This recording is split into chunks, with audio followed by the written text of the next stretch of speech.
Olá pessoal, essa semana no Casão Pode Tudo eu vou conversar sobre futebol, mas com uma comentarista, que eu sou fã, acompanho e conheci hoje pessoalmente, mas a gente troca mensagem, né, falando sobre futebol. Estou com a Mari Pereira da ESPN. Obrigado, Mari, por ter aceitado. Cara. Obrigada a você. Estou emocionada de estar aqui, porque, enfim, né, você deve imaginar, como qualquer estudante de jornalismo que escolhe jornalismo esportivo, que acompanha, no meu caso, eu escolhi muito por uma questão de gostar do futebol, mas da comunicação, né, do dever de comunicar com a sociedade, se identifica com você, né, com a sua história, enfim, então tô bem emocionada, obrigada de verdade, estou bem feliz. Olha só, eu quero começar sobre uma coisa atual. Bora. Eu iria falar de futebol feminino logo de cara, mas eu não vou. Tá bom. Eu quero aproveitar você como comentarista, que eu gosto das suas opiniões, você sabe disso, já troquei mensagem. Eu quero saber o que você acha da situação do Corinthians hoje. Como você está vendo o Corinthians nessa situação, não só futebolística, como administrativa, e assim, qual é uma previsão de futuro, assim, cara? Ai, nossa, assim, se a gente for bem realista, previsão de futuro acho que das piores, né? Pra ser bem sincera, assim, porque se a gente pega hoje, bem pontual, o dia que a gente tá gravando aqui, nessa sexta-feira, alguma declaração do atual presidente do Augusto Melo. A última dele foi prometendo reforços nessa janela agora, de temporada. Reforços, né? De peso. Exatamente, 4 reforços de peso que o Corinthians precisa, tecnicamente falando, né, do time. Aí você pensa, tá legal, tá de acordo com o que o Corinthians realmente precisa. Que bom que o presidente vai fazer isso. Mas aí se a gente pega 6 meses atrás, né, tudo que passou o Corinthians com esse mesmo Augusto Melo, que credibilidade ele tem pro torcedor? Para onde correr, Mari? Ir atrás de formar um grande time, porque tem risco de cair, a torcida pressiona, porque sempre a torcida corintiana é fanática e quer ver um bom time jogando, ou correr para pagar as dívidas? Se for correr para pagar as dívidas, esquece as 4 contratações de peso. Total. E na verdade essa resposta é o que a maioria dos clubes busca, que é equilibrar as dívidas com o desempenho de campo, né? Então, assim, se a gente fala sobre saúde financeira hoje dos clubes, a gente vai tirar papelzinho ali, né? Então a gente tira Flamengo, Palmeiras, Fortaleza, enfim, o Cuiabá, que organizou muito bem a casa e agora está conquistando, né, coisas importantes a nível nacional. Agora, para o Corinthians é uma situação muito difícil que os outros clubes também passam, em sua maioria. Eu acho que os erros eles vão se acumulando, então não dá pra gente não falar que essa diretoria herdou muita coisa da diretoria passada, porque um só vai empurrando pro outro, né? É mais ou menos o que a gente vê no âmbito nacional sobre política, né? Vai empurrando pro próximo. E aí cai uma bomba dessa. Eu acho que é você dar o suporte para pelo menos quem tá lá. Então, assim, você tem que ter os salários em dia. Você tem que ter, assim, as condições mínimas. Exatamente. Você tem que dar as mínimas condições de trabalho, como qualquer outro emprego, para o desempenho acontecer. E você passar confiança para quem está lá dentro. O Corinthians hoje é o Corinthians das mulheres? Há um tempo já, né? Há um bom tempo, na verdade, assim. Se a gente volta a pegar o último título do masculino... Foi a gente 19. Exatamente. A gente tem que resgatar uma memória lá de trás e pensando no que o Corinthians já conquistou, se torna pequeno esse último título. Agora você pega o que as jogadoras estão fazendo. Elas que colocam o nome do Corinthians na página legal de acompanhar, né, do futebol. Então, na América do Sul, na né? América do Sul, no Mundial, porque quando o Corinthians ele conquista a hegemonia do Arthur Elias e tem toda essa despedida dele porque ele vai para a seleção, naquele momento se falava em criar um Mundial. Para elas disputarem com Barcelona, para elas disputarem com esses times de elite. Então, assim, o Corinthians feminino hoje, ele é conhecido mundialmente. Ele tá no Guinness porque ele tinha uma série de invencibilidade espetacular. Então, assim, é o feminino que leva hoje o nome do Corinthians, um nome legal, que a torcida abraçou, que o projeto acontece, que o campo responde. É claro que, assim, você administrar o clube e o futebol masculino do Corinthians é completamente diferente. Perfeito. É muito difícil, não é uma coisa simples. Mas também você administrar um esporte, que é o futebol feminino, que ninguém apoiava, ninguém fazia nada por ele, e aí a Conmebol obrigou a ter futebol feminino, senão não disputa Libertadores. Por isso que começaram os clubes a fazer. Alguns pegaram gosto, tá? Gostaram, pô, legal. Corinthians, por exemplo.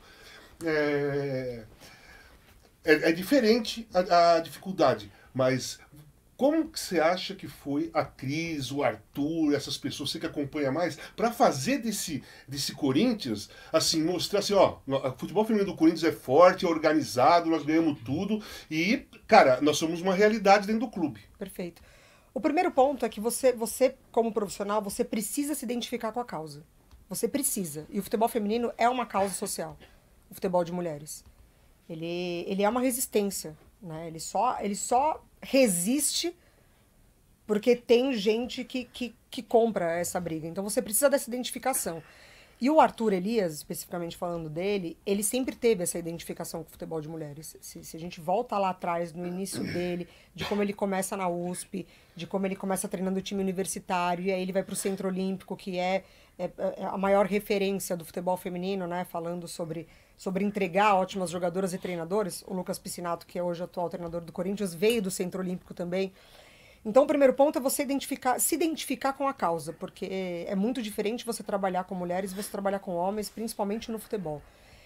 E aí o Corinthians ele começa com uma parceria lá com o Audax, e essas parcerias elas são necessárias, elas foram, na verdade, necessárias para o futebol feminino durante um tempo, porque isso, os clubes de camisa eles não queriam comprar essa briga, porque era visto como um gasto. Então, não quero mais esse gasto para mim, não vai me dar lucro, então não quero perder tempo com isso. Então, as parcerias, elas acontecem, e elas são ótimas. Para quem depois entende o quão importante é você estar no futebol de mulheres. Sim. E aí o Corinthians entendeu isso depois, deixa o Audax, e aí a Cris chega, gente muito capacitada, que entende do negócio, que forma um núcleo, que forma um ambiente com profissionais. E aí, profissionais, a gente está falando desde do departamento Sim. de marketing, até da ginecologista, da psicóloga, do treinador. Então, é um núcleo que você forma, assim como você forma para o masculino, e aí você dá condições de trabalho. O futebol feminino e o masculino, quer ver, são modalidades diferentes? Você classificaria como modalidade diferente? Ou assim, é o futebol... Então, dentro desse futebol, tem o futebol de homens e o futebol de mulher, ou a modalidade é futebol, mas tem a modalidade do futebol com mulheres e modalidade com futebol de homens. E depois eu queria, na mesma resposta, que você me fale assim, qual as diferenças que você vê no jogo de hoje, porque o futebol feminino, do Corinthians, principalmente, é muito mais agradável de assistir do que alguns jogos de futebol masculino. Sim, perfeito. Para mim é o mesmo futebol, só que a gente não deu e não dá as mesmas condições de desenvolvimento. Por isso que a gente ainda ouve, mas tem que diminuir a trave, mas por que não diminui o tempo? Mas por quê? Por que isso? Porque quando a gente volta lá atrás, quando a gente é criança, e aí você vê os meninos jogando futebol de rua, você vê o menino que já se identifica como goleiro, você vê o menino que já se identifica como lateral. Quando que a gente vê no futebol de rua uma menina que fala, eu quero ser goleira? Quer ser goleira? Então, beleza, vamos então, né, a partir de agora, com 5 anos de idade, quer ser goleira, vamos insistir em você. Elas não tiveram isso. Infelizmente, elas ainda não têm isso. Então, a gente vai desenvolver, por exemplo, uma goleira quando ela já tá lá com seus 14, 15 anos. Tem a questão da anatomia, é bem verdade, mas a gente já vê isso. Então, assim, a menina que é alta na escola, ela vai pro vôlei e vai pro basquete. Sim. Né? Não chega o professor e fala, nossa, você é alta, vamos ser goleira? Porque aqui a gente dá oportunidade para as meninas jogarem futebol também, é do mesmo jeito, uma escolinha. A gente não vê isso, né? Então a gente já segrega desde lá, de quando ela está na escola. Então acaba sendo, ou era diferente, por conta do desempenho, não por conta da modalidade. As regras são as mesmas, Sim. As competições elas acontecem, os times são formados por 11 jogadoras, tem banco de reservas, é tudo igual. Só que a gente não desenvolveu para o nível técnico de qualidade ser minimamente parecido. Mas você acha que, por exemplo, a grande maioria, principalmente dos homens, tá? Ainda não consegue olhar o futebol masculino com o que ele oferece, né? Fisicamente, força física e tal, o jogo de hoje, e olhar para o futebol feminino, que é uma coisa mais plástica, é mais cadenciado, é um futebol que lembra muito o futebol masculino dos anos 80 para trás, né, com boa técnica, grandes jogadas, ultrapassagens, coisa bonita de se ver. Porque eles olham o futebol masculino, aquela correria, guerra, blá, blá, blá, blá. Muitos olham o futebol feminino e acham que, isso aí não é futebol, isso aí é uma porcaria, a mulher não pode jogar futebol, porque eles não conseguem, eles não têm ainda o alcance de ver que, apesar de ser o mesmo esporte, aqui os caras jogam de um jeito porque tem uma força física diferente e aqui é mais plástico, mais cadenciado. Sim. Você sente isso? Que os homens que não têm, nenhuma vontade de ver dessa maneira. Exatamente isso, assim, incomoda, né? Incomoda as mulheres num contexto em que até então eram só para homens. Então incomoda a mulher na narração, incomoda a mulher jogando futebol, incomoda a mulher numa grande Comentando. empresa, incomoda a mulher comentando, incomoda. Incomoda porque, primeiro que tem um machismo estrutural de que foi colocada a mulher num lugar em que o homem sempre imaginou que ela deveria ficar, e incomoda porque, ou tá fazendo algo que eu gostaria de fazer e eu não sou tão excelente assim, ou porque tá tirando espaço de alguém, enfim, a gente já ouviu isso falar de um jogo de Sim. futebol feminino tá na grade e não deveria estar lá na grade da televisão aberta porque o bonitão queria estar assistindo outra coisa e não futebol feminino. Então incomoda, e assim, o homem que hoje ele não gosta do futebol feminino porque ele não gosta também, por exemplo, do basquete com homens, porque é uma modalidade que não atrai ele, e assim, não causa nele esse mesmo Prazer, prazer, emoção, né? ele não se identifica ali com esse esporte. Tá tudo bem. Agora, o homem que usa disso pra justificar o porquê ele não gosta, e aí é porque o jogo é feio, e aí é porque Puta, a narração não é uma corre, porcaria. exatamente. Nossa, a comentarista não entende nada de Porque futebol. ganha de 16-0, porque a comentarista não entende, porque ela falou mal do meu time. Então aí é o lado tendencioso do homem que não gosta de ver mulheres fazendo coisas.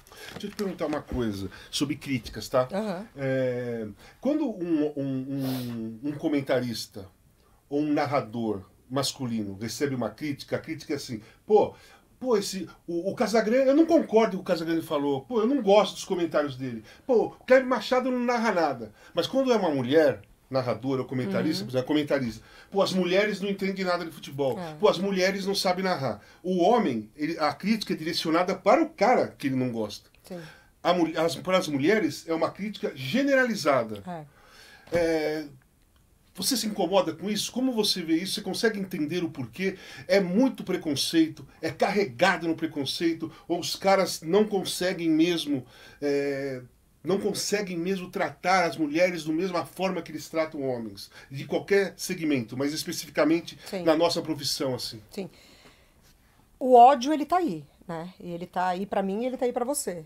Você já sofreu muito com ódio das pessoas. E a internet, ela infelizmente, ela deu mais voz ainda pra essa galera que odeia, né?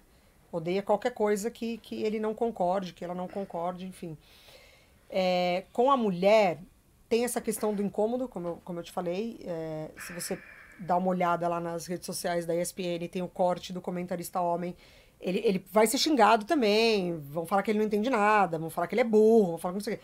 E você pega um corte meu ou de outra comentarista lá da casa, vão falar pra eu voltar pra cozinha, vão falar que lugar de mulher não é no eu não futebol. gosto, não Exatamente. concordo. É também. É também, mas a maioria é desse jeito. É também, mas é direcionado pra onde eles imaginam que eu deveria estar. E não é ali que eles gostariam que eu estivesse. Sim. Porque eu falei do time dele, porque, por exemplo, o Corinthians hoje é pauta.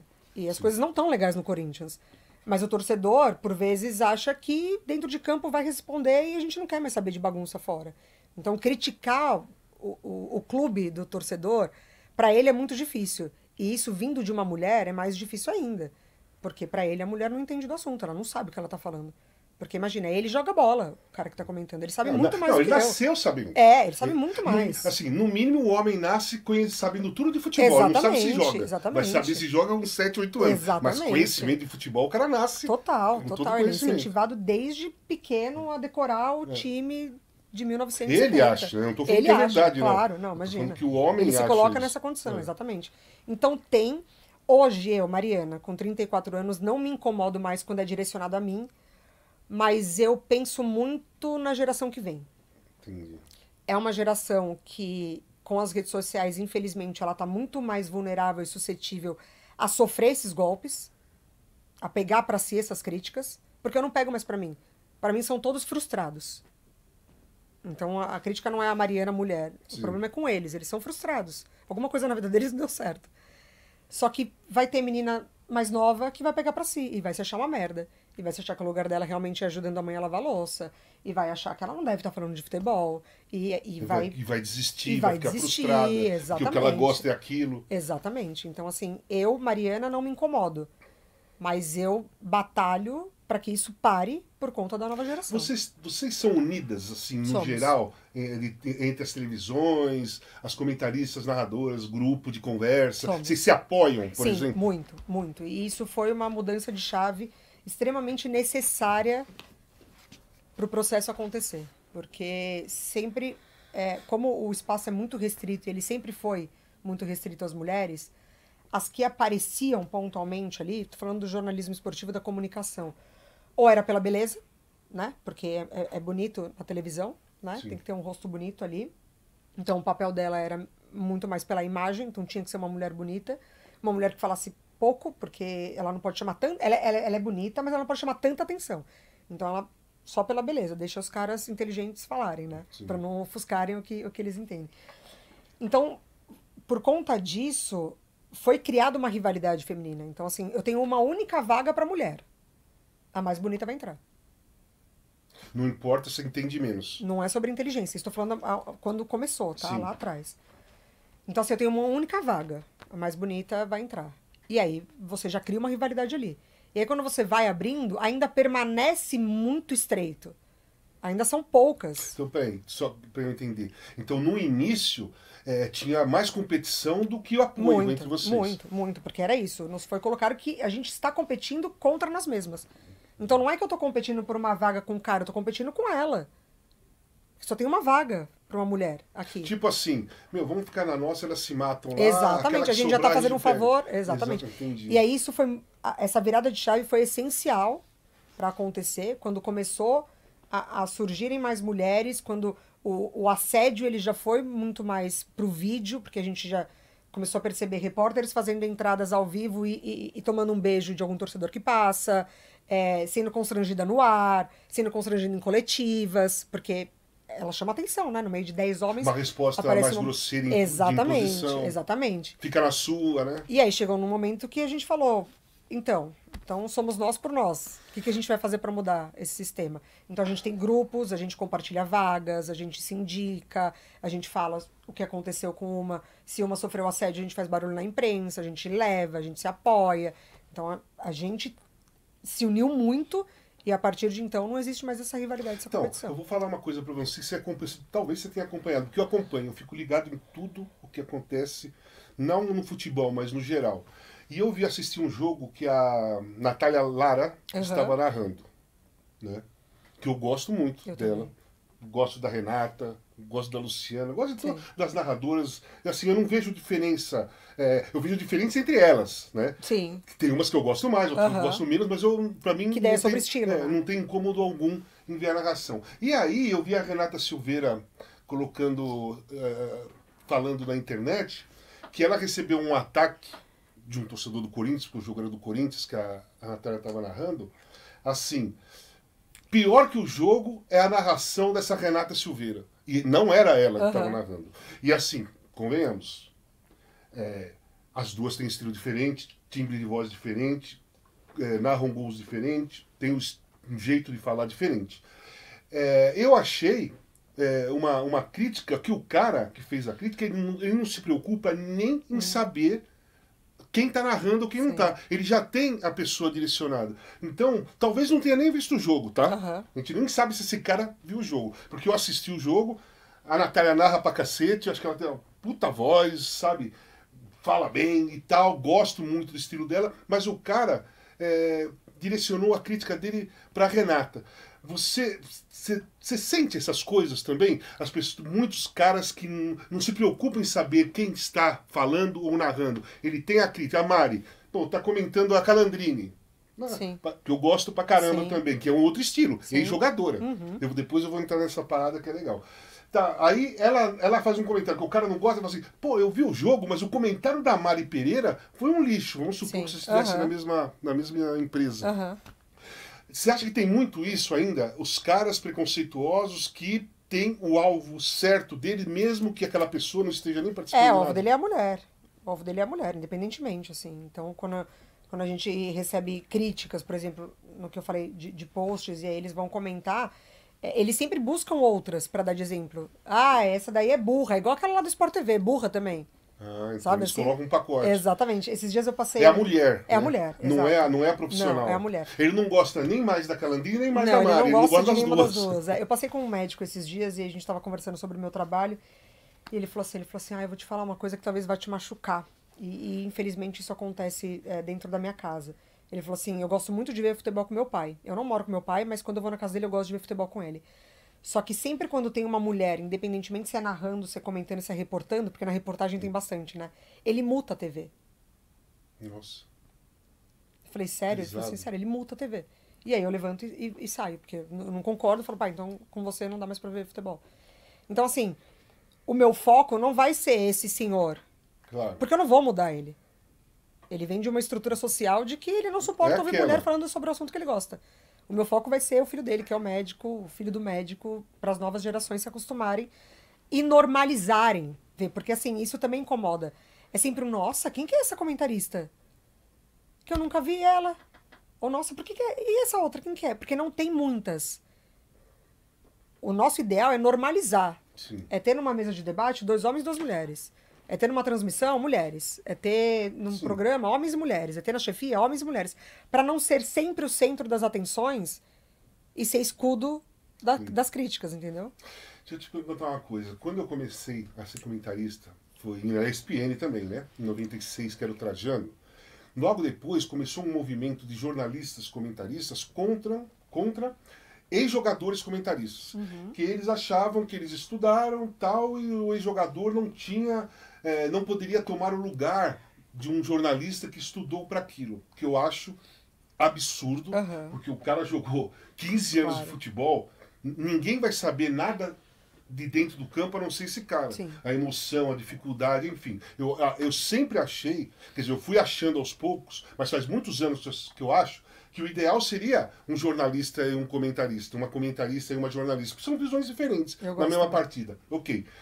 Entre vocês está começando a acontecer a mesma coisa. Não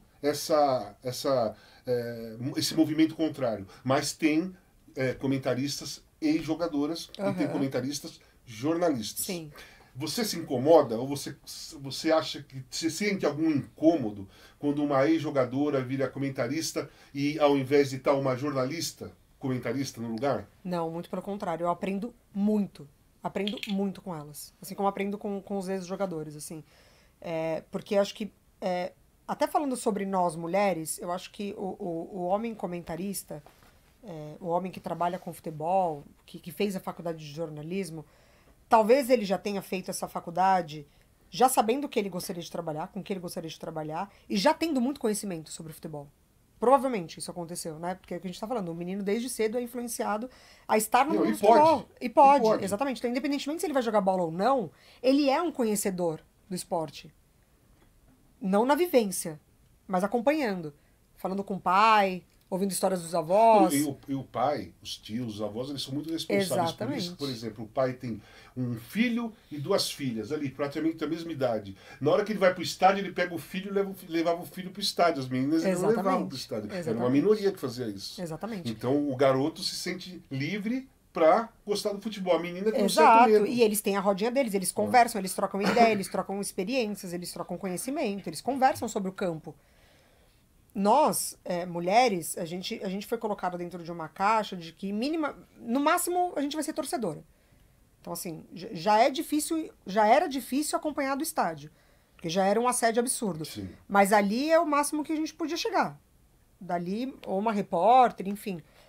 Então, eu, por exemplo, a Mariana, eu não carrego essa bagagem de conhecimento de futebol. Entendi. Tipo assim, as lembranças que eu tenho sobre futebol é muito mais da Mariana torcedora, que ia ao Que estádio, time você arquibancada. Eu não torço mais. Depois eu então converso tá com bom. você sobre isso, mas eu não torço mais.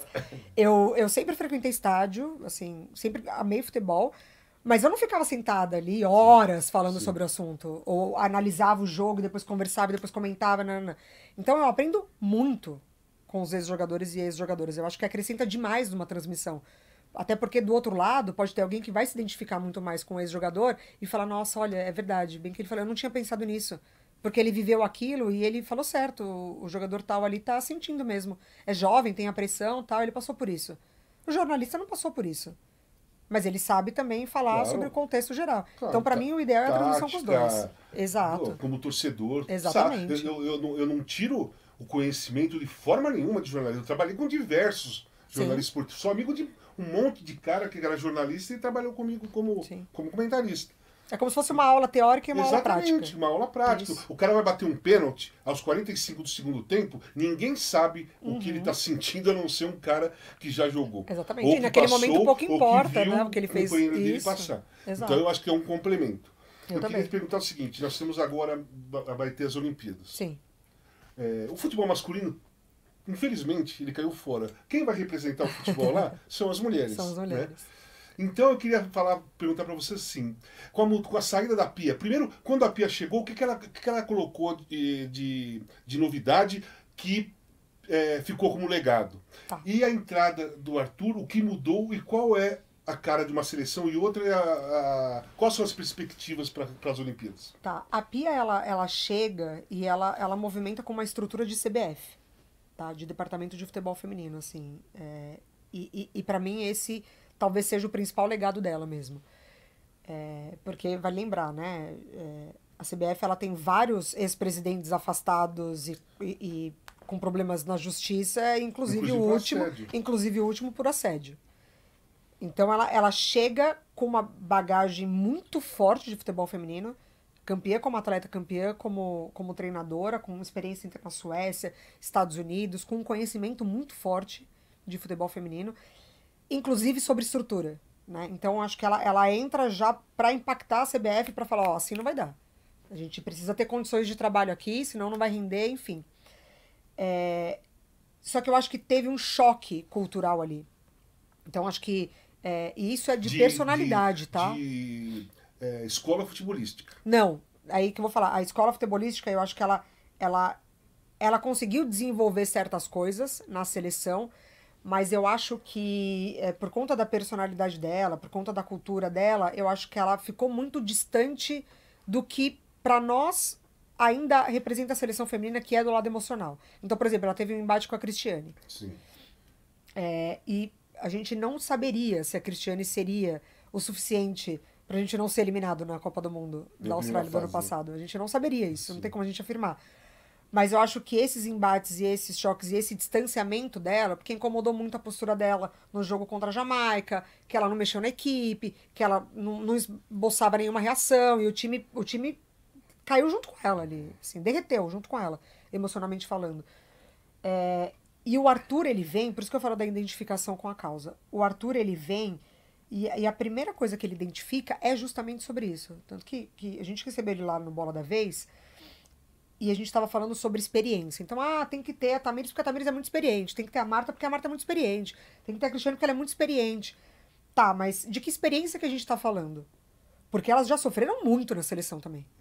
Já perderam títulos importantíssimos, já sofreram quedas importantíssimas, elas apanham o tempo todo, porque cria-se a expectativa do público geral que não acompanha o futebol feminino nessas grandes competições, né? Sim. E aí tem a eliminação, aí fala lá, tá vendo? Por isso que eu não assisto.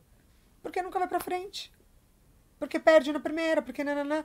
Então, que tipo de experiência? Então, é de sensibilizar isso que elas sofreram, e a Copa do Mundo da Austrália do ano passado foi um super baque, porque o trabalho estava acontecendo, foi a primeira vez que a CBF levou uma delegação completa, com médicas, com ginecologista, fez uniforme para elas, específico, foi assim, estava funcionando, tinha uma estrutura funcionando, e dentro de campo, infelizmente, não correspondeu.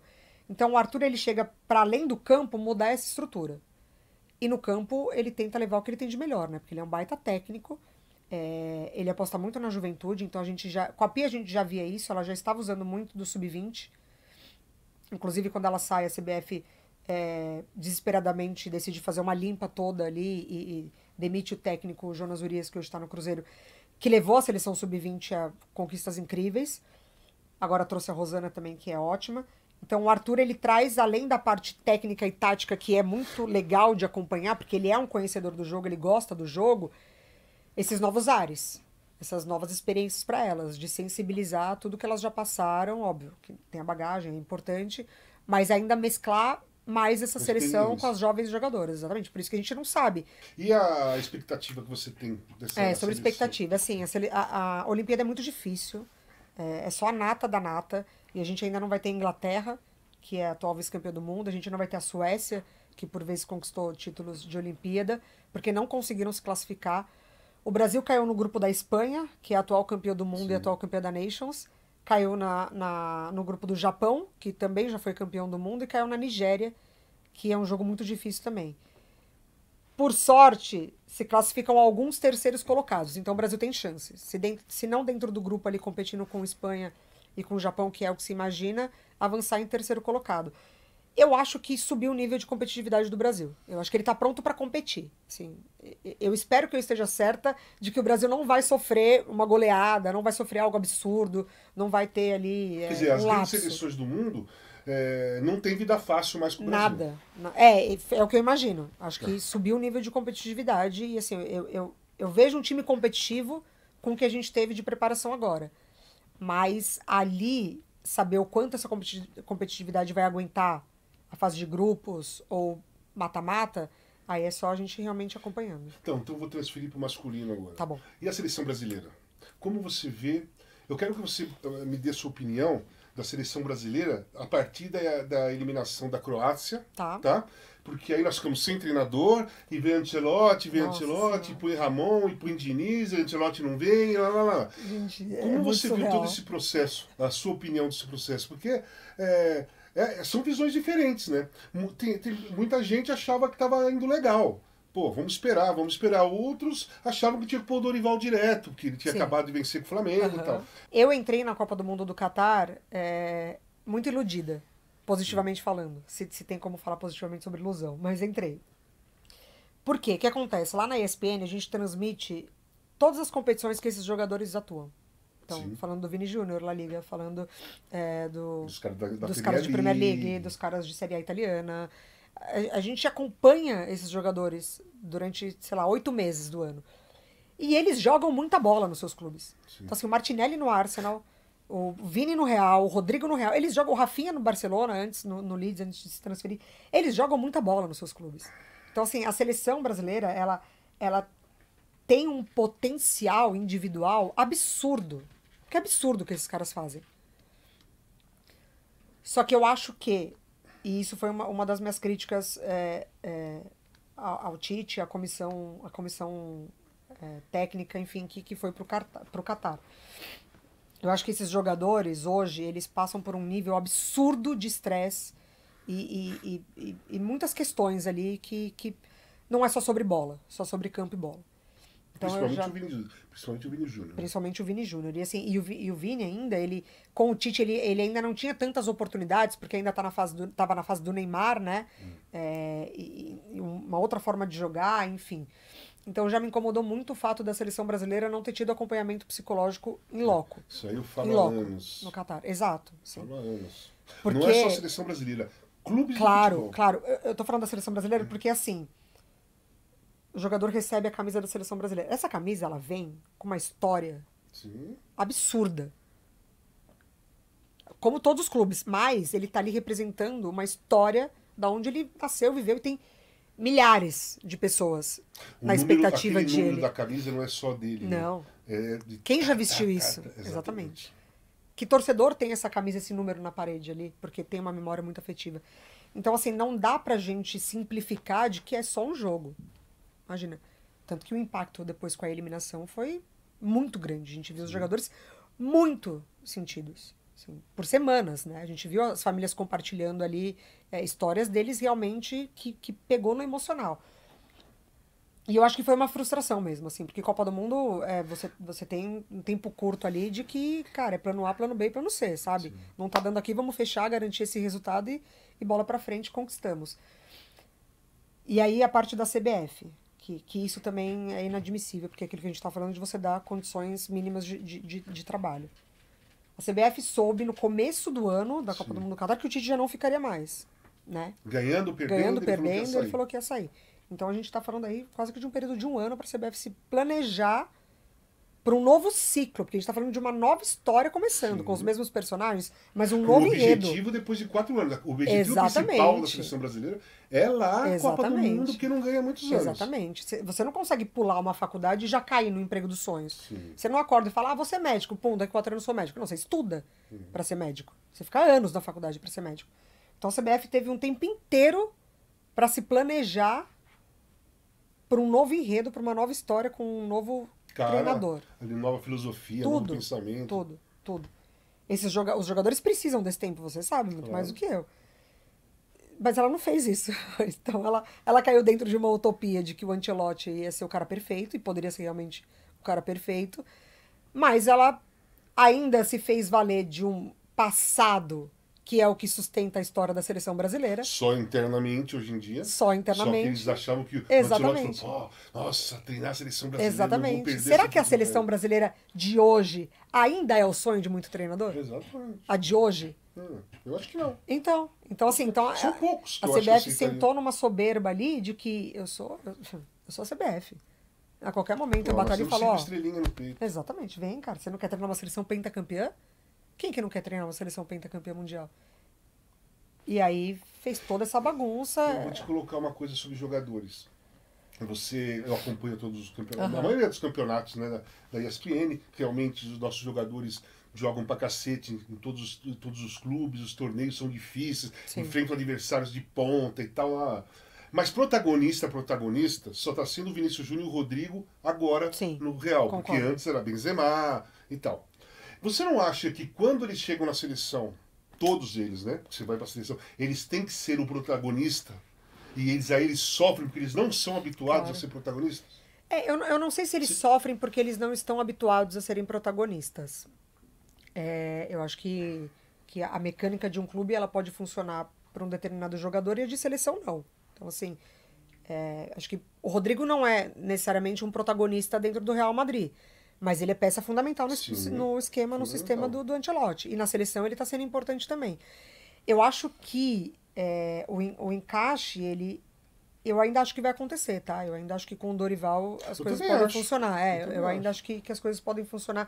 Eu acho que você viver um momento de paz para trabalhar ali vai fazer a diferença para esses jogadores. Mas eu não vejo dessa maneira de o fato deles não serem protagonistas dos seus clubes. Eu vejo uma necessidade da resposta rápida na seleção. Então, o 9, o Richarlison, antes, né? Que agora possivelmente pode ser o Endrick. Mas essa figura do 9, todo mundo batendo. Quem é o 9? Quem é o 9? Quem é o 9? Ah, não é Gabriel Jesus. Ah, não é fulano. Ah, então é o Richarlison. Então vamos no Richarlison. Ah, não tá entregando, olha lá, não tá entregando. Já tira 9 dele porque não tá entregando. Tá, então quem que é o próximo? Quem que é o próximo? E aí, depois que a gente descobre toda a situação interna que o Richarlison tava vivendo. Tipo assim, ele quase tirou a própria vida. Sim. Por conta disso? Não. Mas como que. Exatamente, como que o jogador. Isso é muito individual, quem recebe a pressão de um jeito ou não. Assim, eu não posso bater no Richarlison e falar, não, o que acontece em casa, acontece em casa. Bota a camisa e joga. Não, isso não existe. Imagina. Não. Então eu acho que a necessidade da resposta, ela pode sim influenciar no desempenho. Então eu vou te perguntar, você falou que você acredita que vai encaixar. Eu também acredito que vai encaixar. Tá ok? Mas talvez o nosso jeito de acreditar talvez seja um pouco diferente. Neymar tem lugar nesse time, nesse grupo, nessa seleção, caso ele volte a jogar, só voltar a jogar, porque o que eu vejo falar é o seguinte, o Neymar vai voltar, tem que ir para a seleção. Mas vai voltar como? Quer dizer que se ele voltar de qualquer jeito, ele tem que ir para a seleção? Ou ele tem que voltar bem, né, mudar a cabeça, focado, ser responsável pela seleção brasileira, e bem fisicamente e jogar coletivamente. Isso que eu penso do Neymar. O Neymar é fundamental para a seleção brasileira para você, para esse encaixe? Se a gente está falando do Neymar hoje, não. Mas se a gente está falando do que o Neymar já foi, do que ele pode voltar a ser... Peraí. Mas o que ele já foi, ele não é. Né? Nós temos que partir do que ele é hoje, que não está jogando, concordo com você hoje, não. Do que ele pode ser lá para frente. Mas quais são as suas exigências, por exemplo, para ele ser um cara fundamental na seleção brasileira? As minhas são, o cara tem que ter mais seriedade, ter foco na seleção brasileira, saber que é a última Copa e se dedicar para tentar vencer e jogar coletivamente. É o que eu exigiria do Neymar para ele fazer parte da minha seleção. Não, eu também. Eu acho que tem que estar na seleção quem tem um comprometimento com o coletivo. Assim, para mim é essencial isso. A individualidade conta muito? Conta. Assim, pode desequilibrar? Pode desequilibrar. O Neymar, ele já teve partidas em que ele foi fundamental para a seleção. Bom, no jogo da Croácia ele fez o gol. né? Mas eu acho que, assim, eu sentada aqui falando, pra mim é muito mais fácil falar que eu talvez tiraria o Neymar depois de dar algumas oportunidades e perceber que realmente não tem mais ali o encaixe com ele. Mas eu sei que existe uma pressão muito forte para que ele tenha o seu lugar na seleção. Então, assim, Sim.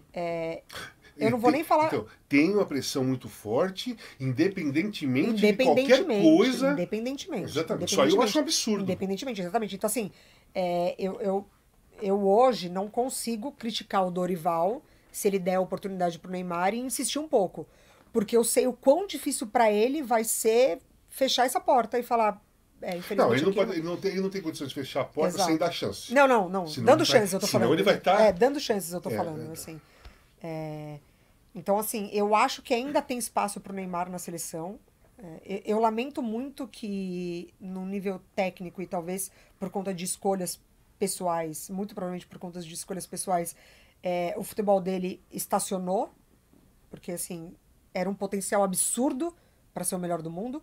Falando do jogador. Sim. Potencial absurdo. Do Santos ao Barcelona era aqui. Absurdo. Aí depois ele veio pra cá e parou aqui no meio. Exatamente. E aí passa por muitas decisões pessoais, até extracampo, que a gente sabe como pode influenciar no desempenho do jogador. A gente faz um comparativo com o Messi e Cristiano Ronaldo. A maneira como eles decidem viver a vida deles é o que eles estão colhendo fruto agora. Assim. O Cristiano Ronaldo ele foi banco pela primeira vez na última Copa.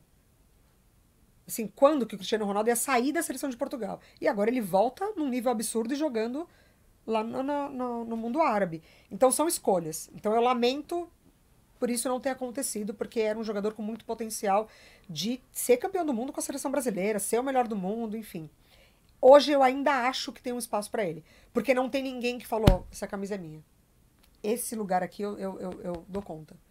A gente não tem isso ainda. A gente tem essa questão do Paquetá, que é muito triste, é uma pena. Mas é completamente diferente. Completamente Neymar, diferente. Se for disputar a posição, não, Neymar então, exato. É covardia. Exatamente, assim. Então, mas vamos supor que não dá mais o Neymar. A gente já tem alguém aqui? Não.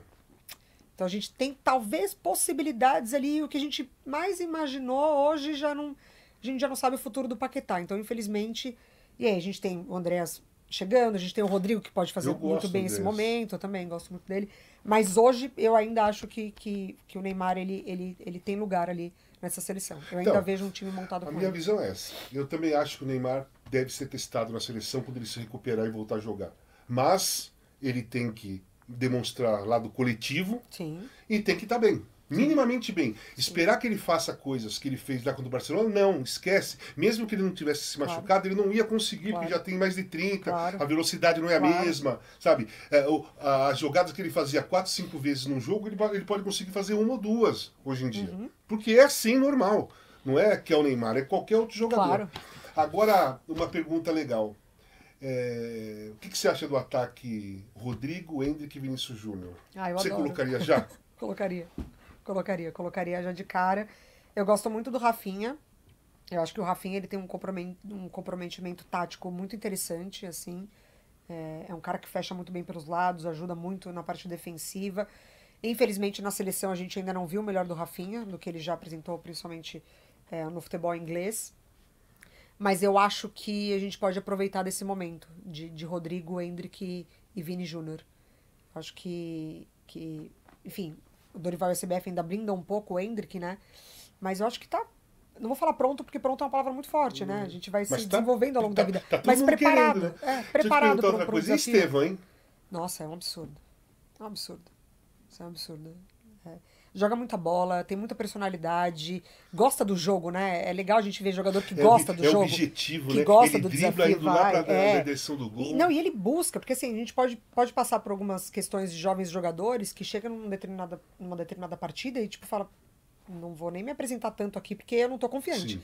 Ele se apresenta o tempo todo pro jogo. Sim. O tempo todo pro jogo. E pega e vai pra cima. E vai pra cima. E o que eu acho legal, porque com o Endrick, por exemplo, chegou num determinado momento que o Abel tirou o Endrick, né? Sim. Tava sofrendo muitas críticas, também não estava desempenhando tão bem assim. O Estevão, o Abel, ele já até falou em algumas entrevistas de que precisa melhorar aqui, também precisa voltar para marcar. Ele tá se desenvolvendo em campo. Isso que é o mais legal. Mas também falou que é o cara mais É o cara talentoso mais que ele já talentoso que ele treinou. já treinou. Eu falei isso hoje no programa. A gente vê só um recorte, né? Que é o jogo. Imagina o dia a dia. São os treinamentos. Imagina o dia a dia. Então, aí é o seguinte, o Lamine Yamal, ele tem Aham. 16 anos, é titular da seleção da Espanha na Eurocopa. Já Sim. está titular da seleção da Espanha. Claro, eu não vou comparar países, porque a Espanha é bem pequenininha, Aham. então a renovação dela é muito complicada. Não é uma fácil renovação. Apesar que o trabalho que eles estão fazendo de base já há muitos anos é forte, é consistente, eles conseguem renovar, mas mesmo assim tem dificuldade de renovação por causa da quantidade. Não tem tanta quantidade assim. Aham. O Brasil é enorme, né? Então você consegue renovar jogadores, mesmo que não seja do mesmo nível, mas próximo ali e tal. Mas o Estevão, na minha opinião, o nível dele com o Lamine Yamal, pelas idades, 17 ou 16, ele vai fazer 17 agora, o Lamine Yamal, acho que julho e tal, mesma idade, mesmo ano, eu não vejo muita diferença, assim, cara, esse aqui é muito melhor Sim. que aquele. Não, eu Sim. vejo o talento muito parecido. Sim. Você levaria Você teria levado, por exemplo, o Estevão para a Copa América? Assim, como um jovem, se habituar com a convivência de seleção, com uma certa pressão, pensando em 2026? É uma competição oficial, né? Aham. Eu fico na dúvida, assim. Eu acho que tem tem um talento ali e é assim indiscutível que tomara que as coisas continuem funcionando muito bem para ele, porque a gente passa por questões de lesões. Então, num curso Sim. normal de que é seleção brasileira, indiscutivelmente, assim, não tem nem o que falar do Estevão. Mas eu acho que talvez, para agora, esse exato momento, o Brasil ele tem outras peças que merecem dar uma resposta ainda, assim, sabe? Assim, que talvez não seja o momento agora de virar a página para alguns jogadores, assim. Eu acho que tanto os que estão atuando lá fora, então como eu acho que o Estevão ele ainda tem uma margem de tempo para receber várias oportunidades e ele deve receber essas oportunidades, talvez não, mas eu não contestaria se tivesse levado. Então, Eu acharia ótimo. sabe por quê? Meu pensamento é o seguinte, olhando como você falou, curso normal, Mas eu também não sei se o Brasil se entende tão confortável na Copa América como um dia já foi. então, mas assim, num curso normal, ele vai para 26. Sim. A bola que ele está jogando, Aham. se ele continuar jogando, Não dá pra ignorar. vai evoluir, não dá para Claro. ignorar. E ele vai chegar na Copa de 26 para a primeira competição oficial. Primeiro, vai Aham. estrear numa competição oficial, jogando ou não, vai estar pela primeira vez com a seleção brasileira numa competição oficial, numa Copa do Mundo. Aham. E o meu pensamento de Copa América não era nem para coloca Era para a jogar, vivência, não. né? É para estar dentro de uma Sim. competição oficial, com a camisa da seleção brasileira, sofrer a pressão, Claro. vai ver a pressão que sofre, os elogios exagerados, as críticas exageradas. Se for eliminado, o mundo cai. Se for campeão, vira o universo. Só para isso. Sim. Por isso que eu pensei. Aham. E eu escrevi um texto essa semana exatamente sobre o Lamine Yamal e o Estevão, que eu falei o seguinte: aqui no Brasil ainda se respeita muito a hierarquia. Isso é um fato. Você Isso é um concorda? fato, eu concordo. Mas eu acho que ainda é por isso. Eu acho que se a gente tivesse em outro momento de conquistas. Se desse bem, Exato, acho que se a gente tivesse em outro momento de conquistas, talvez, de desempenho, poderia ser diferente. O ponto bom pro Estevão é que ele vai estar se desenvolvendo num outro nível, né? De futebol, de competições, de desafios. Então, se a tendência mesmo é ele ir pro Chelsea, não é, por exemplo, que ele vai ficar acostumado a disputar Campeonato Brasileiro até a Copa de 2026. Ele vai estar num outro momento de carreira, ele vai estar num outro desenvolvimento profissional, ele vai estar com outros treinadores, outros companheiros. Então, acho que essa troca de experiência, por mais que não seja uma competição oficial, pode levá-lo a uma Copa do Mundo numa maturidade legal, mas, sabe? por exemplo, então eu vou te dar um exemplo. Rafinha foi para fora, não jogou em nenhum time grande aqui no Brasil, foi se destacar lá fora, Leeds, né? Time Aham. que joga para não cair, pum, Barcelona. Você pega outros tantos jogadores, Martinelli, Aham. saiu do Ituano, Sim. foi lá pro Arsenal. E a grande maioria dos jogadores de uns anos para cá é assim, não é titular aqui num time principal, às vezes é vendido antes de estrear, enfim, e vai se formar jogador lá, né? O Estevão e o Hendrick não. O Palmeiras aqui, o Palmeiras é o Barcelona do Brasil, Sim. né? Um dos favoritos ao título, né? Palmeiras, Flamengo, Atlético Mineiro, Grêmio, sabe? Esses times estão sempre lá em cima. Hoje tem o Bahia, que é City. Enfim, esses caras saem Quem joga no Palmeiras sai acostumado a disputar título. Sim. Sai acostumado a ser grande. E vai lá e amadurece, só que sem jogar em seleção brasileira. Por isso que eu acho que essa situação do Estevão deveria ser pensada, Poderia sabe? acontecer mesmo. Não seria nenhum absurdo. Não é? Acho que seria interessante. Nesse sentido. Sim. Ó, você viu essas camisas que eu tenho aqui? Dá uma olhadinha pra trás. Você vê que o meu visual hoje, Sim. pra você, é só rock and roll, né? Sim, gostamos. Porque me falaram, Mari, que você é fã da Rita Lee Ai, sou. e da Cássia Eller. Sim. Né? Ai, muito. Nossa, minhas musas. Quando Ai, você. Que momento você sentiu essa paixão por ela? A Cássia Eller eu entendo mais, é Sim, mais sim, contemporânea. sim. A Rita lá de trás, Sim. né? A Rita, pô, assim, não é que é uma exceção você Não, gostar da Rita. imagina. Todo mundo gosta da Rita e muita gente vai nascer e vai gostar da Sim. Rita lá na frente. Mas qual foi a identificação com a Rita e com a Cássia? Tá. Dos meus pais. Assim, cresci num ambiente muito musical, com meu pai tocando violão, sempre ouvindo discos e CDs, enfim, a gente sempre vendo filmes e shows. Eles sempre foram muito de ir em shows, então até eu não poder ir, eles sempre voltavam com muitas histórias. Minha mãe já pegou a palheta da Rita Lee, que ela jogou, ela pegou no chão, guardou, enfim, então tem muitas histórias. E eu acho que de crescer ouvindo mesmo, assim. A Cássia, eu peguei a Cássia Eller num momento de MTV, né? Sim. Com muitos clipes acontecendo, muitos acústicos. Sempre gostei muito também de acompanhar programas de música. E aí o som dela, junto com o Nando Reis, as letras, esse match dos Você dois, pegou o esse boom da feat. Cássia, né? Exatamente. Que acho que coincidiu com a minha fase de pré-adolescência, de que a gente vive muita coisa, de que todas as músicas fazem sentido, de que, nossa, como a gente sofre por amor, por tudo, né? Não só amor, mas, enfim, aquela fase bem pré-adolescente mesmo. E eu me apaixonei pela Cássia, assim. Eu amo muito a Cássia Eller. A Rita, ela vem na mesma frequência de ouvir com a minha mãe, de ouvir com a minha tia, de achar ela visualmente linda, maravilhosa. Sempre achei as duas espetaculares. Uma grande representatividade. Uma baita representatividade. E de estudar a época. Não só para claro, as causas femininas, claro, é não, muito uma pelo representatividade geral mesmo, Exatamente, cultural e tal, exatamente. de posicionamento, de Exatamente. escolhas e tal. E vir de uma família de caras pintadas, essa questão política, então sempre muito inserida nesse contexto. E saber do impacto, né, social e cultural, como você bem falou, da Rita. Então também foi uma identificação absurda. Sempre tive nos meus iPods, com CD, sempre levei comigo, Rita e Cássia. E chorei muito quando elas morreram. Nossa, eu era muito nova quando a Cássia Eller faleceu. E eu lembro exatamente que eu tava na casa de praia da minha tia, e tava dormindo, e a minha mãe me acordou e falou: filha, a Cássia Eller morreu. Nossa, eu passei o dia assim e fui vivendo isso. De estar em restaurante e a música dela tocar e eu chorar. Muito triste. Cara, eu vou te falar uma coisa. Fui eu que dei a notícia da morte da Cássia Eller pro Nando Reis. Não acredito, casa. Eu tava de férias, tava no quarto, liguei a televisão e tava dando a notícia naquela hora. Da Cássia Eller. E eu sou muito amigo do Nando, conheci a Cássia através do Nando e fiquei amigo da Cássia também. Eu liguei pra ele e falei: Nando, você tá vendo televisão? Ele falou: não tô vendo. Por que aconteceu? Dá uma ligada na TV, Nando. Liga agora a TV pra você ver um negócio aí que tá acontecendo. Aí ele ligou, cara, aí o casão que tá lá, desligou. E aí nós só se vê tempos depois.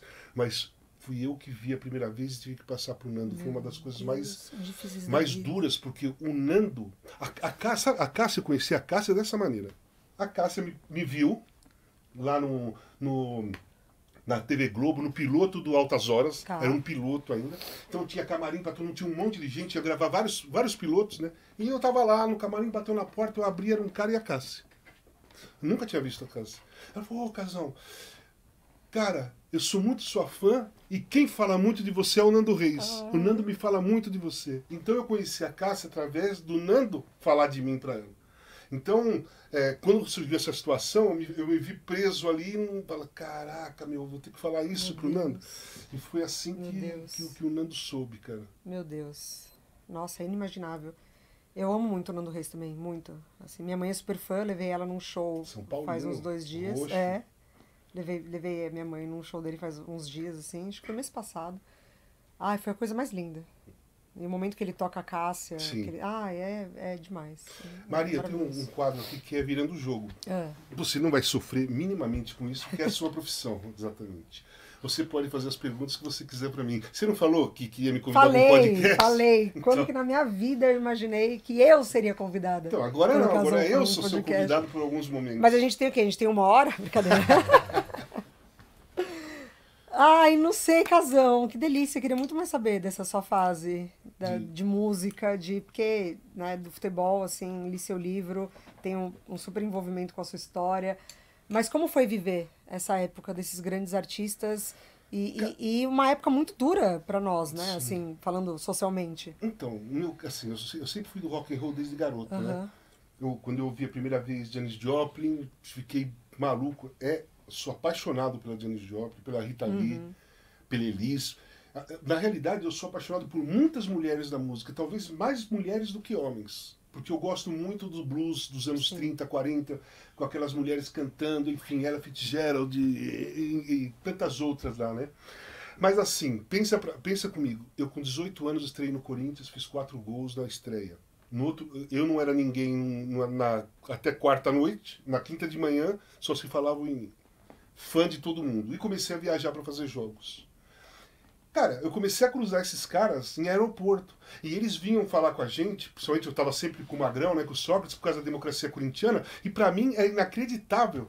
Eu, por exemplo, Pepeu, eu tinha um quadro do Pepeu Uau. no meu quadro. Tem um disco dele de 80, do Festival de Montreux, que vem com um pôster dele. Eu tinha esse pôster colado. Quando eu vi o Pepeu pela primeira vez, toda vez que eu vejo o Pepeu, eu falo pra ele, eu tenho um plano. Ele fala, já falou, eu sei. Porque eu quero falar, porque eu sou fã, entendeu? Sim. Então eu fui conhecendo essas pessoas assim, e pra mim foi muito mágico, porque eu sou um cara fã. Eu sou um cara Total. fã. Eu nasci fã, sabe? Eu não tenho vergonha de ser fã, não tenho vergonha de falar que eu amo, que eu sou apaixonado por alguém. Não tenho nenhuma vergonha. E eu sempre gosto de ver, quando eu cruzo essas pessoas, eu fico bastante emocionado. Eu tive uma vida muito rica com isso daí. Eu fui amigo muito próximo do Gonzaguinha. Nossa. Eu tive 2 situações com o pai dele, com o Luiz Gonzaga, impressionantes, espetaculares na minha vida. Uma foi o primeiro show quando se reencontrou o Gonzaguinha e o Luiz Gonzaga, né? Que ia ter uma turnê pelo Brasil. Minha vida é andar por esse país, se eu não me engano, é a música, eu não me lembro se é o nome da turnê. E eu cheguei um pouco tarde no Ibirapuera e fui pro camarim, entrei direto pelo camarim do Gonzaguinha. Do Gonzaguinha. Tava eu e o Ismael, que era o lateral dele do Corinthians. Só tava o Luiz Gonzaga lá.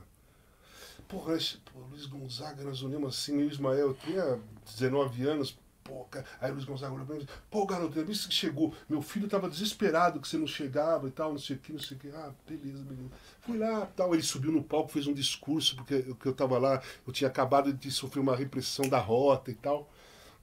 Aí numa outra sequência eu tava em Congonhas e tinha um senhor sentado me olhando. E eu olhava, falei, pô, conheço, mas não sei. Tava olhando, ele levantou, veio e falou assim: se eu não tô com roupa de cangaceiro, você não me conhece. Era ele? Luiz Gonzaga. Eu falei, pô, cara, você pensa? Esse tipo Meu de história. Deus, que Sabe? demais. Que quando eu olho para trás, quando eu penso, eu falo assim, será que aconteceu tudo isso mesmo? Ou será que eu viajei? Será que a minha cabeça escreve isso? E Sim. porque as coisas que aconteceram comigo com essa turma aí foi desse jeito, Nossa, Mari. que demais. Fui subir no palco para cantar com a Rita Lee, eu, o Magrão e o Vladimir. Sim. Sabe? Esse tipo de coisa que para mim é muito marcante. Esse dia que eu conheci a Cássia dessa maneira, sabe? Os Titãs, como eu conheci o Nando, o Marcelo, o Flomer, principalmente, depois eu conheci todos os outros. E tem tantas outras pessoas aí da música que eu tive contatos assim. Eu não tive nenhum contato com ninguém da música que tenha sido superficial. Ah, imagino. Você acredita? Imagino. Não foi Eu uma imagino. bobeirinha. Imagino. Sempre foi uma situação de impacto, assim. Sim, Pelo menos intenso. pra mim, né? Claro. Não sei se foi pra eles, mas pra mim, essa do Luiz Gonzaga, pra mim, as duas. Pensa, Luiz Gonzaga, cara. Eu vi ele 2 vezes, ele me chamava de filho. Ô, filho, meu filho tá te esperando. Ô, filho, você não me conhece sem roupa de cagaceiro? Então, cara, pra mim foi impactante. Que sensacional. Talvez a coisa que eu mais goste do meu passado é esses encontros espontâneos e com muito conteúdo emocional, sabe? E é muito legal, né? Porque você conseguiu viver duas coisas paralelas de uma maneira muito intensa, né? Que foi o futebol e que foi esse lado musical. Sim. De que você já gostava e você Adolescente, né? conseguiu, exatamente, você conseguiu ainda cruzar com pessoas tão especiais, tanto no esporte quanto na música. Você acha que essa foi a melhor fase da sua vida, assim, pensando em memórias, Ah, em... cara, a minha vida sempre foi música e futebol. Mesmo quando eu era criança. Sempre foi música e futebol. Eu estava jogando futebol, eu estava ouvindo disco na minha casa. Quando eu aprendi a mexer no toca-disco, era isso que eu fazia. Era jogava bola na rua e depois ia para casa, tomava um banho e punha disco. Sempre foi isso. Eu acho que já estava o meu destino já estava sendo desenhado Sim, dessa maneira sim. para frente. E a coisa, além desses encontros, toda a coisa que eu acho mais legal, sinceramente, na minha história relacionada ao futebol e música, é que eu surgi junto com o rock dos anos 80. Maravilhoso. Então todas as bandas, Legião, Titãs, Ira, Paralamas, Barão, Blitz, enfim, todas aquelas bandas nós temos praticamente a idade muito próximas, né? Eu e o Nando somos de 63, o outro é de 61, é de 62, todo mundo com a mesma idade. E o rock explodindo, que o rock praticamente estava inexistente no Brasil, até surgir Tá. esse boom. E a democracia surgindo paralelamente. E um cara de 19 anos lá, que era roqueiro, que se vestia diferente do jogador de futebol, Aham. que tinha um Jeep ao invés de um carro esportivo, e que se vestia que nem eles. E essa coisa nos atraiu. Quando eu conheci o Nando e o Marcelo, eu estava no Sesc Pompeia, eu estava de chapéu, calça jeans, com uma bolsa assim, jogada, que nem eu ando sempre, né? E os dois vieram para mim e falaram assim, ô Casarão, beleza? Eu falei, pô, beleza. Pô, eu sou o Marcelo Fromm, ele é o Nando Reis, Meu nós somos Deus. dos Titãs do Iê. Falei, pô, que legal, não era nem Titãs. Ele, pô, papapá, ficamos amigos assim. Aí, tempos depois, eles falaram assim, sabe por que nós fomos falar com você? Que tava eu e o Marcelo, nós olhamos, nós vimos você lá embaixo, de chapéu, calça jeans, né? Aí nós falamos, aquele é o Casagrande, pô, ele se veste que nem a gente. Ah, se identificaram. Eles se identificaram comigo, como eu me identifiquei Que com eles. Então, demais. esse crescimento do rock, do boom Olha, dos que anos 80, maravilhoso. comigo e a democracia corintiana, foi muito forte, foi uma coisa foi meio uma simbiose, Total. sabe? Todo mundo lutando pela democracia e os representantes da democracia daquele momento era a democracia corintiana. Ah, eu queria ter vivido nessa época. Queria muito ter vivido nessa época. Foi uma época Ai, que difícil, época mas deliciosa, boa. claro. Muito boa. Claro. Ai, que delícia. E futebol, você ainda se envolve emocionalmente com alguma coisa? Sim, É? bastante. Se envolve? Bastante. Mas assim, eu tenho um envolvimento emocional com futebol no geral. Tá. Assim, por exemplo, o Estevão tá jogando pra cacete. Sou fã desse moleque. Boa. Eu gosto do Abel. Aham. Eu gosto da Eu Leila. gosto do Abel, também gosto da O Leila. Palmeiras joga, eu torço pro Palmeiras. Boa. Eu gosto, por exemplo, do Atlético Mineiro. Tá. Porque não agora que eles estão apoiando meio que o Textor, né? Eu perdi um pouco o barato Sei. do Atlético. Mas eu gosto, desde a infância, eu sempre sou fã do Reinaldo, do Éder, Tá. sempre sonhei em jogar no Atlético, eu gosto do Atlético também. O Corinthians eu fico revoltado, porque eu sou corintiano, desde garoto, nasci dentro do Parque São Jorge, e eu não consigo admitir o que estão fazendo com o Corinthians. Eu fico raivoso com o que eu vejo na administração do Corinthians, de anos, mas principalmente do William Monteiro Alves e do Augusto Melo. Sim. Eu acho um ultraje o que eles estão fazendo com o Corinthians, destruindo o Corinthians literalmente. Então eu tenho uns envolvimentos diferentes. Tá. Eu gosto muito do Flamengo também. Né? O ano passado eu torcia pro Fluminense quando ele estava dando aquele espetáculo. Hoje não, já não torço. Então o meu envolvimento é muito com o momento dos A times que eu não situação, torço. tá. Olha, tá tudo São Paulino aqui, tá? Eles estão me olhando. Eu joguei no São Paulo. Eu gosto do São Paulo também, bastante. Eu adoro o Zubeldia. Eu também gosto do Adoro o Zubeldia. Zubeldia. Eles são fã do Carpini, Não. todos eles ali. Dois. O outro é corintiano. A São Paulina também, ó. Carpini É Carpini? e Roxa. E eu gosto, joguei no São Paulo, tenho uma gratidão, uma admiração muito grande pelo São Paulo e também torço pelo São Paulo na maioria dos jogos, assim. Ai, que demais. Eu tenho um envolvimento, assim, lá fora, por exemplo, eu joguei no Torino, eu sou torcedor do Torino, muito, porque eu me identifiquei com aquela história do Torino, do acidente de 49, quando morreu todos os jogadores, um envolvimento muito forte. Torino, o torcedor do Torino é o operário da cidade, contra os ricos, que é a Juventus, então tem envolvimento. Mas eu tenho um time praticamente em cada lugar. Eu torço muito pro United também, por causa da mesma história, do acidente que meu pai me contava quando eu era criança. Torino, né? Gosto muito do Atlético de Madrid. Tá. Não agora, por causa da torcida, se mostrou tão racista que me deu assim. Mas eu tenho o Bayern de Munique, eu tenho uma admiração enorme pelo Bayern de Munique. Eu acho um clube maravilhoso. Se eu fosse escolher um time grande para jogar na Europa, eu era o United, eu era o Bayern de Munique. Tá. Assim, boas escolhas. Por gosto, assim, sabe? Bem legal. Eu me identifico muito com você, né? Com essa coisa de não desassociar o futebol da sociedade, né? Assim, sim. De não alienar. É impossível, não tem. A sociedade é uma coisa só. Exatamente. Tudo está dentro dela. Exatamente. E a ESPN, ela chega num momento da minha vida em que eu tô muito afastada do futebol masculino, que foi pandemia. Né? Assim, na pandemia, coincidiu de eu começar a trabalhar só com o feminino e acontecer a pandemia e aquela forçação de barra pro futebol masculino voltar, e muita gente morrendo, e eu sabendo que as jogadoras do futebol feminino, por exemplo, precisavam ir lá para o seu estado, no norte do país, para poder ficar com a família, e ela não tinha nem condições sanitárias, sabe assim? Então isso me impactou muito, viver tão intensamente o futebol feminino dentro das suas histórias e ver o masculino ainda tão contaminado e forçando uma barra, enfim.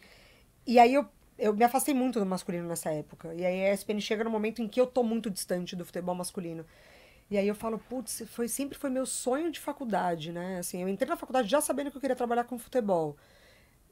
Cresci assistindo a ESPN e chega no momento em que o assunto já não me gera mais tanto tesão, porque, cara, eu não concordo com muita coisa, assim, como que eu vou falar sobre várias coisas que eu não concordo, né? Não que na ESPN eu fale sobre coisas que eu não concordo, tô falando de um sistema, né? É quase que trabalhar para o sistema do futebol. Mas aí eu tenho um papel muito importante, né, social, de abrir portas para as outras mulheres, enfim, é uma empresa maravilhosa, com pessoas incríveis, então isso me motiva muito, né, todos os dias. Mas é muito... Tem vezes que é muito difícil mesmo, assim. Nos casos, enfim, de Daniel Alves, de Robinho, não tem como não falar. E não precisa nem ser esse extremo, né, do crime. As coisas mais básicas, o que está acontecendo. Mas o que mais teve foi omissão. Não, muito, assim, muito. O que mais teve, assim, no meio dos jogadores de futebol, dos caras, treinadores lá, foi uma omissão completa, 100% praticamente. É uma omissão, Casão, que beira a cumplicidade. E isso é muito perigoso. Sim. E o jornalismo isso é muito também perigoso. teve muita omissão. O jornalismo esportivo podia ter feito muito mais sobre esses casos e não fizeram. Só uma coisa, eu gosto, você sabe que eu assisto os programas, eu gosto muito quando você está no programa, mas é uma crítica não a você. Tá. Eu já escrevi sobre isso. Pô, ESPN, vocês põem a Mari ou outra comentarista com 4 caras, com mais 3 homens, chega um momento que os caras ficam conversando e esquece da comentarista mulher que tá ali. Cara, dá uma equilibrada, põe 2 mulheres. Ou então faz o seguinte, coloca 3 mulheres e um cara. Um comentarista pra ver se o cara vai se sentir à vontade também. Mari, obrigado. Obrigada a você, eu amei. Obrigada mesmo. Sua presença, o seu papo, você é Fiquei muito boa. Feliz, você melhor é do que eu esperava, muito mais do que eu esperava. Viu? Eu adorei. Sensacional. Adorei mesmo, então, gente. pessoal, essa semana eu e a Mari Pereira conversando sobre futebol, mulheres, futebol feminino e rock and roll. Sim. É isso aí. Valeu. Não tá nada, né?